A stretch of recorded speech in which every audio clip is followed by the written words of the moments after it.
eu sou Eduardo e eu tô aqui hoje para dar continuidade à série de comentários capítulo a capítulo do livro Espelho Índio de Roberto Gambini. E hoje a gente vai falar sobre o capítulo 6. O capítulo 6 se chama O Reino das Trevas. E eu gostaria de abrir esse vídeo aqui lendo o primeiro parágrafo deles para vocês. Para os jesuítas do século XVI, como de resto para o homem branco em geral, os índios não foram jamais tocados pela luz. Sua natureza, sua cultura, seus corpos e almas nunca ultrapassaram o obscuro limiar da condição humana. Procuraremos agora explorar essa escuridão, perguntando-nos a quem ela de fato pertencia. Mais uma vez, servindo-nos do conceito de projeção para compreender o conteúdo das cartas jesuíticas. Então, como ele bem fala, nesse primeiro parágrafo já dá uma resumida sobre como ele vai abordar a temática e qual vai ser o foco desse capítulo, que consiste principalmente em através dos conceitos também de sombra e de ânima da psicologia junguiana, vai falar sobre como o não reconhecimento, os conteúdos inconscientes desses portugueses, dos jesuítas, influenciaram a interpretação de realidade que eles fizeram quando chegaram aqui e como eles tratavam os indígenas que viviam aqui nessa terra. A primeira sessão do capítulo se chama Filhos do Demônio. Nessa primeira sessão, o Gambini cita a questão dos exercícios espirituais, que a gente já falou um pouco nos capítulos anteriores, né? E como em um dos principais deles, a etapa final do exercício, que consistia em imaginações e visualizações, consistia em imaginar um confronto entre os exércitos de Deus e os exércitos de Satanás. E o Gambini usa essa imagem para falar sobre como os jesuítas cumpriam, de certo modo, aqui, na visão deles, por mais que não fosse talvez tão consciente, uma linguagem de exército mesmo, uma linguagem bélica, né? Então os jesuítas, de certa forma, eles eram o braço combativo da igreja nesse nível espiritual, né? E isso, por consequência, traz a atuação daquelas pessoas, daqueles homens aqui, como sendo uma guerra santa contra o demônio, né? Porque isso vai ficar muito marcado.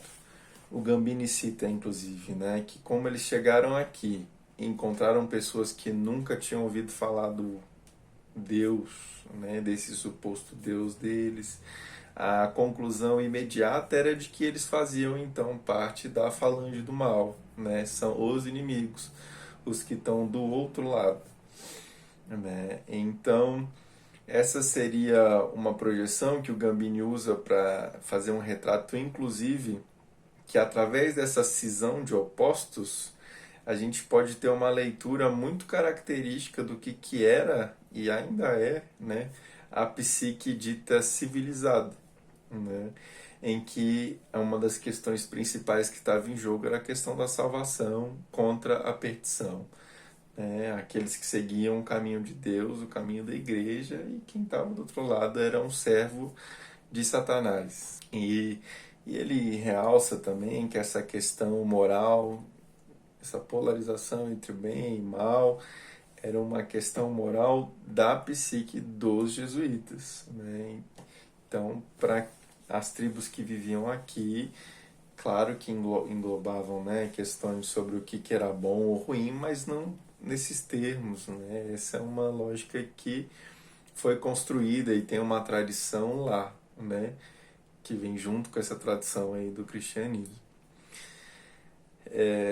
E aí, abrindo aspas aqui, tem uma parte que ele diz: a permanente projeção do mal sobre o vizinho é um fenômeno cristão típico e implica uma vulgarização da mensagem de Cristo, né?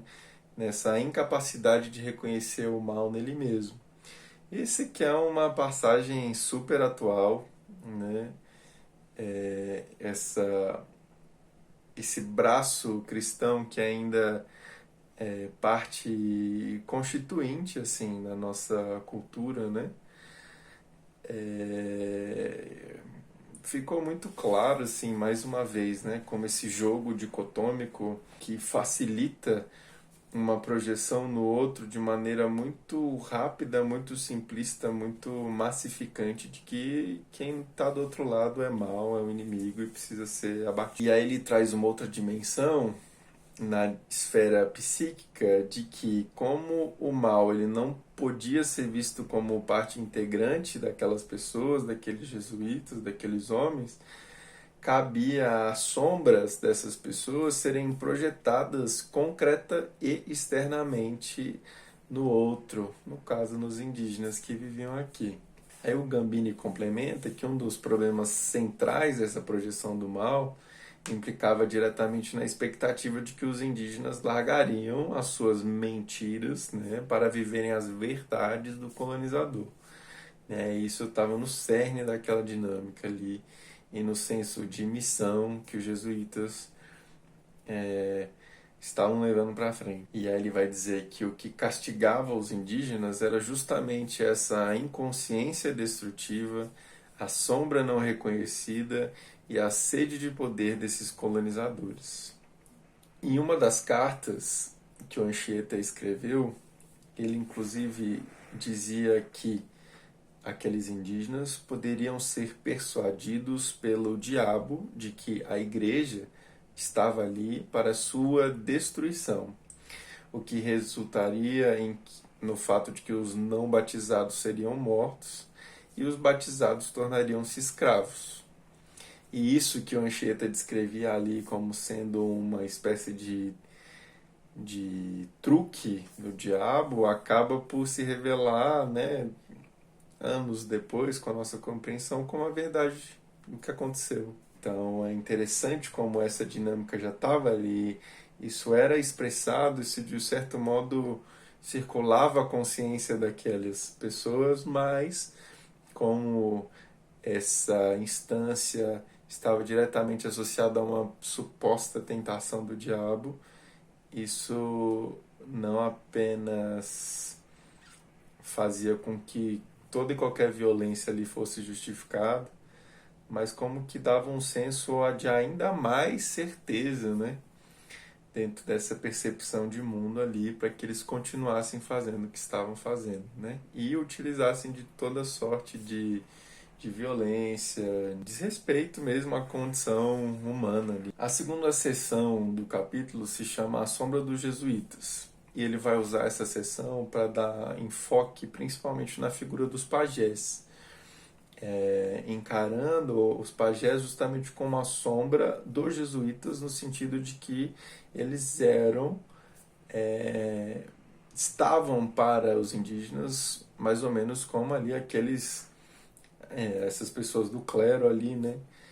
Os jesuítas estavam para a cultura portuguesa ali, né? Como sendo parte dos responsáveis de fazer a mediação entre os mundos, né? O espiritual e o material. E que por isso os pajés carregavam essa sombra ainda mais específica dos jesuítas. Então ele diz também que havia, através do relato das cartas, era possível perceber, né, que mesmo a morte era vista ali pelos cristãos como um alvo, muitas vezes, seria a solução. Né? Em alguns trechos ele diz, essa pessoa aqui morreu, mas era a melhor opção que ela tinha, porque agora ela está com o Senhor e antes ela estava aqui nesse meio de perdição, estava sendo uma pecadora. Né? Enquanto que, através das cartas também, né, claro que com os problemas de tradução e tudo, ficava evidente que os pajés tinham uma cultura ali de preservar a vida, de distanciar aquelas pessoas, né, dessas doenças, desses processos, inclusive, de catequização que eram descritos pelos pajés como fruto, né, a causa de doenças, causa de morte. Em alguns trechos da carta, o Nóbrega colocava inclusive os pajés como sendo os maiores inimigos, como sendo, na maioria das vezes, aqueles que ofereciam maior resistência ao processo de catequização. Né? Depois de 4 anos do processo da missão jesuítica, há uma carta que, então, é descrito da seguinte forma: eles, né, os indígenas, acreditam em nós como acreditam em seus feiticeiros.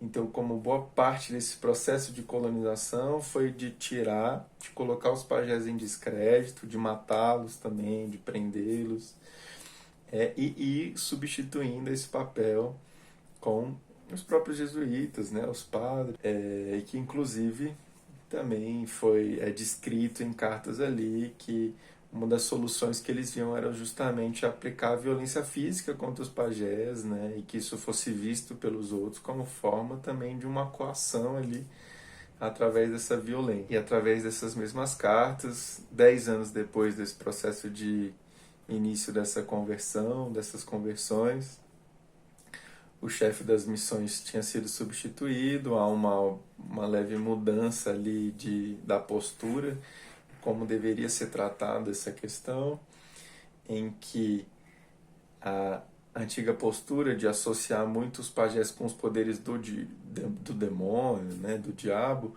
dava ainda uma força muito grande àquela imagem, àquelas figuras. Então houve uma certa orientação para que eles fossem tratados mais como mentirosos, como charlatões, até como uma forma de retirar esse poder, porque é um eixo de poder que faz parte essencial dessa dinâmica do cristianismo, né? Essa tensão de opostos ali. E colocando os pajés em descrédito seria uma forma de conseguir esse processo com uma certa, né, de tirar um pouco essa energia psíquica que ficava envolvido, imantado nessa imagem, né? E depois, com o passar desses 10 anos, inclusive, eles começam a relatar que algumas tribos começavam a recebê-los, né, receber os jesuítas, os padres, fazendo as cerimônias que eles costumavam fazer para os seus próprios pajés. E uma última questão assim dessa sessão que eu achei muito interessante também é o realce da questão de que o contato com o não racional, com o inconsciente, ele era feito de uma maneira muito mais orgânica por parte dos indígenas, claro que dentro de uma tradição elaborada, mas quando a gente contrapõe com o modo dos jesuítas e daqueles europeus de terem essa relação, havia muito mais uma doutrina, né, que cristalizava esse tipo de relação, né? O que fazia justamente, tinha um efeito psíquico de anular muitas vezes a relação espontânea com o inconsciente, né? E substituir por fórmulas prontas, por esses exercícios mentais em que se tinha um objetivo muito claro que devia ser atingido, né? Então, como uma espécie de adestramento dessa força, né? E que isso, inclusive, já faz um link para a última sessão do capítulo, que se chama As Índias e o Feminino Ausente, que vai fazer essa relação, justamente ele traz mais essa noção assim, do conceito da ânima, enquanto essa dimensão que está mais atrelada ao eros, a noção de empatia, também de certa forma com a própria questão do corpo, enquanto uma ancoragem dessa experiência na matéria, né? E tudo isso estando atrelado no feminino, um feminino que ali nitidamente é algo que está muito excluído dessa missão jesuíta, daquela visão que tem uma base muito patriarcal no cristianismo, né? E a missão jesuíta, por exemplo, não era composta de mulheres, né? Não tinha mulheres na sua constituição. O Gambini, inclusive, cita que a figura feminina maior que aparecia, muitas vezes era a figura da Virgem Maria, então que ocupava esse lugar do feminino de uma maneira muito idealizada, né? Distante, muito enigmática, né? Que colocava todo esse feminino numa posição inconsciente. E que aqui, quando eles chegaram, eles encontraram um gancho, um choque, né, representado na figura das mulheres indígenas, né, pelas suas vestimentas, pelo seu comportamento com relação ao sexo, que fazia uma contraposição tremenda com o ideal de mulher que era cultuado lá de onde eles vieram, né? Que era uma mulher casta, né? Que está muito atrelada a essa ideia ali, né? Da Virgem Maria enquanto sendo a mulher exemplar, né? Para aqueles homens.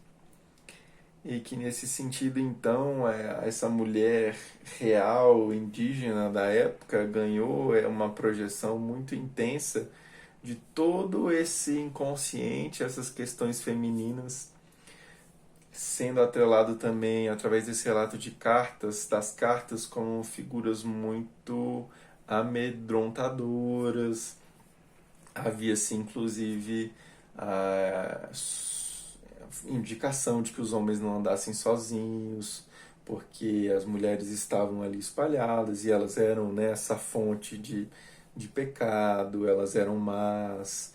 Havia toda uma série de histórias que envolviam sequestro, sedução, canibalismo, né, que permeava o imaginário ali deles e que colocava essa mulher ali num lugar de ainda mais subjugação, né, dentro desse processo ali de colonização e também né, há o registro de que muitos portugueses que vinham para lá, inclusive tinham algumas indígenas como escravas sexuais, né?